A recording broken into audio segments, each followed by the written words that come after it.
Assalamualaikum warahmatullahi wabarakatuh. Perkenalkan, nama saya Dian Zafira, NIM 043. Pada kesempatan kali ini saya akan melakukan presentasi ujian tengah semester pada mata kuliah Analisis dan Visualisasi Data. Di sini saya telah menyiapkan 100 record data untuk melakukan visualisasi data bivariat dan juga multivariat menggunakan RStudio. Di sini tadi saya sudah mengerjakan dan sekarang saya akan sedikit menjelaskan. Yang pertama dilakukan yaitu memanggil dan menampilkan data. Yang harus pertama dilakukan adalah masukkan kode berikut, yaitu library read Excel. Jadi nanti akan membaca data yang sudah saya bikin di Excel. Ini datanya, ada 100 lebih data yang ada di sini. Maka langsung panggil saja datanya ke R ya. Saya menamakan data Excel tadi adalah data fix. Jadi langsung aja ditulis read Excel dan di mana saya menyimpan data tersebut. Maka jika sudah ditulis akan otomatis ada di sini data fix. Kemudian panggil data fix, maka akan muncul seperti berikut. Nah, masuk ke data bivariat. Grafik bivariat itu berguna untuk menunjukkan hubungan antara dua variabel. Jenis grafik yang akan dipakai juga tergantung dengan tingkat pengukuran dari variabel. Bisa kategorik atau numerik. Nantinya saya akan membuat kategorik versus kategorik dan juga kategorik versus numerik. Mulai dari kategorik versus kategorik dulu ya. Ini ada yang diagram batang bertumpuk. Langsung saja ditulis kode ini. Paste saja. Maka akan muncul gambar berikut. Maka akan muncul plotnya seperti berikut. Mengapa data ini bisa bertumpuk tapi tetap proporsional itu karena menggunakan kode proportion ini. Nah, sekarang kita masuk ke diagram batang yang dikelompokkan. Langsung saja masukkan kodenya. Langsung enter. Nah, maka akan keluar plotnya seperti ini. Untuk membuat plot batang yang dikelompokkan, kita dapat menggunakan opsi position sama dengan single ya. Dan opsi ini hanya tersedia di versi pengembangan ggplot 2 versi baru. Jadi akan terlihat seperti ini plotnya. Ini yang offline dan online ya. Perbedaannya dari warna. Ini berdasarkan departemennya. Nah, kita sudah membahas kategorik versus kategorik. Sekarang kita membahas data kategorik versus data numerik. Mulai dari plot densitas kernel yang dikelompokkan. Nah, pertama saya akan mencoba kinerja dan kondisi ya. Plot densitas kernel dilapiskan untuk membandingkan kelompok pada variabel numerik. Di sini saya akan menggunakan kinerja dan kondisi ya. Nih, kondisi dan kinerja.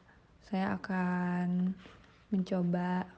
Jadi tujuannya ingin membuat plot kinerja suatu departemen berdasarkan kondisi. Jadi langsung saja masukkan.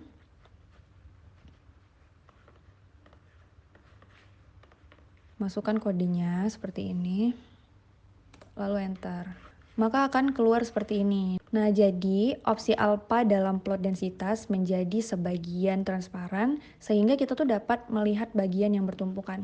Lihat saja di plot ini, walaupun bertumpukan, dia akan tetap terlihat satu sama lain karena dia transparan. Jadi itulah gunanya alpha di sini.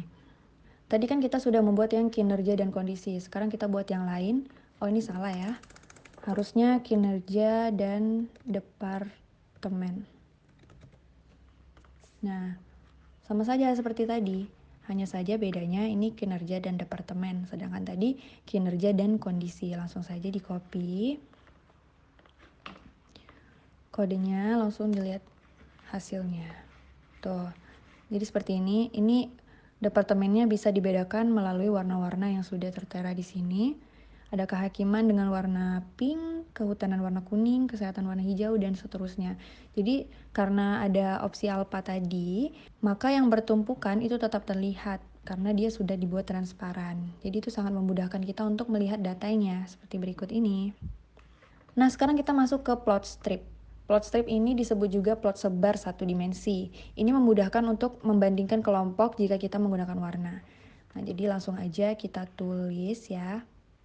Ini cukup panjang kodenya. Kita copy aja di sini. Tuh, maka akan muncul seperti ini. Nah, opsi legend.position sama dengan non ini digunakan untuk menyembunyikan legend. Plot jitter ini bekerja dengan baik ketika jumlah titik-titik itu tidak terlalu besar. Seperti itu. Jadi bisa langsung dilihat aja, ini plotnya sangat jelas dan rapi. Nah, sekarang kita masuk ke data multivariat yang pengelompokan. Pertama saya akan membuat departemen, kinerja, dan kondisi. Nanti yang kedua akan departemen, klien, dan kondisi. Langsung saja, ini di copy. Sebelumnya saya ingin menjelaskan, grafik multivariat ini berguna untuk menampilkan hubungan antara 3 variabel atau lebih. Untuk menampung variabel, grafik data multivariat ini dibagi menjadi 2 kan, yaitu pengelompokan dan facet. Nah, sekarang saya lagi melakukan yang pengelompokan. Sebagai contoh, departemen, kinerja, dan kondisi. Sudah di copy paste, maka langsung di enter saja, maka akan keluar seperti ini. Guna pengelompokan adalah untuk memplot data beberapa grup dalam satu grafik. Kita akan menggunakan data set salaries dan kita akan melihat hubungan antara YRS, since, PHD. Kita akan menggunakan dataset salaries dan kita akan melihat hubungan antara yrs.since.phd dan salary. Ya, bisa dilihat di sini kinerja departemen berdasarkan kondisi menggunakan data multivariat pengelompokan. Jadi ini adalah yang departemen, kinerja, dan kondisi. Sekarang kita akan mencoba lagi, tapi yang departemen, klien, dan kondisi. Tentu saja dia mirip ya, sama saja, tapi tidak apa-apa untuk dicoba. Tuh, akan keluar seperti ini datanya. Nah, kita masuk yang ke terakhir, ini adalah data multivariat yang pembagian facet. Guna grafik facet adalah untuk membagi facet. Sebuah grafik terdiri dari beberapa plot terpisah atau lipatan kecil. Satu untuk setiap tingkatan dari variabel ketiga atau kombinasi variabelnya. Langsung saja dikopikan, lalu di-enter, maka akan keluar seperti ini. Nah, fungsi dari facet underscore warp ini untuk membuat grafik terpisah dalam setiap tingkatan jabarannya. Jadi yang online saja di bawah ini, kemudian yang offline saja di atas. Sedangkan fungsi dari encol ini adalah untuk mengatur jumlah kolom. Jadi bisa dilihat saja ya ini di plotnya. Baiklah, saya sudah menjelaskan semuanya. Demikianlah hasil dari presentasi saya. Apabila ada kesalahan kata, saya mohon maaf. Saya akhiri, wabillahi taufik wal hidayah. Wassalamualaikum warahmatullahi wabarakatuh.